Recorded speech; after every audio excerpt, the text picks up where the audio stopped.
नमस्कार मित्रांनो, आयुर्वेदिक उपाय या युट्यूब चॅनलमध्ये आपल्या सर्वांचं स्वागत। मित्रांनो, खोकला येणे, उबळ येणे, घशामध्ये खवखव होणे, त्याचबरोबर दातदुखी, सांधेदुखी अशा प्रकारचे आजार आपल्याला नेहमी होत असतात किंवा जाणवत असतात। आपल्या घरातील ज्येष्ठ व्यक्तींना सुद्धा या प्रकारच्या आजारांमध्ये किंवा पित्त होणे, ऍसिडिटी होणे, छातीमध्ये जळजळ होणे अशा प्रकारचे आजार हे कधी कधी होत असतात। तर अशा या प्रत्येक आजारावरती प्रत्येक वेळी दवाखान्यात जाणं आपल्याला शक्य नसतं। तर अशा प्रकारच्या आजारांसाठी आपण जर घरगुती काही उपाय केले तर आपल्याला 2 ते 3 मिनिटात लगेच आराम मिळतो।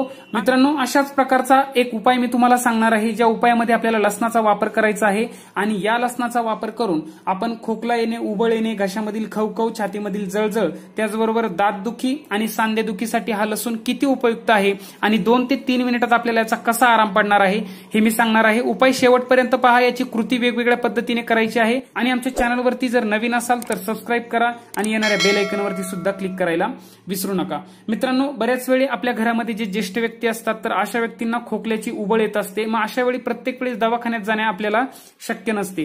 तर यावेळी आपल्याला काय करायचं आहे, एक लसणाची जी कांडी आहे किंवा एक पाकळी आहे तर ही सोलून घ्यायची आहे आणि ही 1 ते 2 पाकळ्या आपल्याला लगेच उबळ आल्यानंतर खायला द्यायचे आहेत। यासाठी आपल्याला कच्च्या लसणाच्या पाकळ्यांचा वापर करायचा आहे। या लसणाच्या पाकळ्या आपण चावून खायच्या आहेत।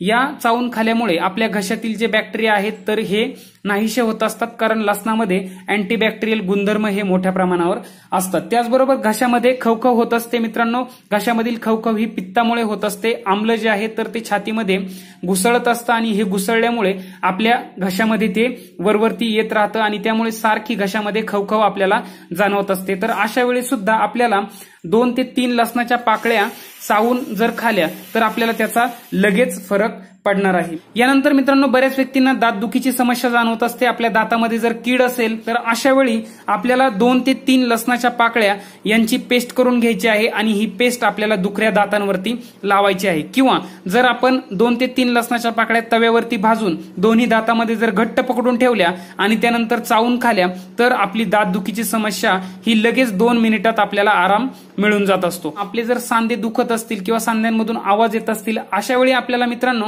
सकाळी झोपेतून उठल्या उठल्या कच्च्या 2 ते 3 लसणाच्या पाकळ्या खायच्या आहेत किंवा 4 ते 5 लसणाच्या पाकळ्या सकाळी तव्यावरती थोड्याशा लाल होईपर्यंत भाजून काढायच्या आहेत आणि त्यानंतर आपल्याला ह्या चावून खायच्या आहेत।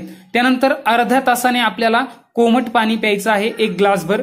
असं जर तुम्ही 20 ते 25 दिवस केलं तर तुमची सांधेदुखी, जॉईंट पेन किंवा हाडांचे जे दुखणे आहेत तर ते कायमस्वरूपी निघून जाण्यासाठी आपल्याला मदत होत असते।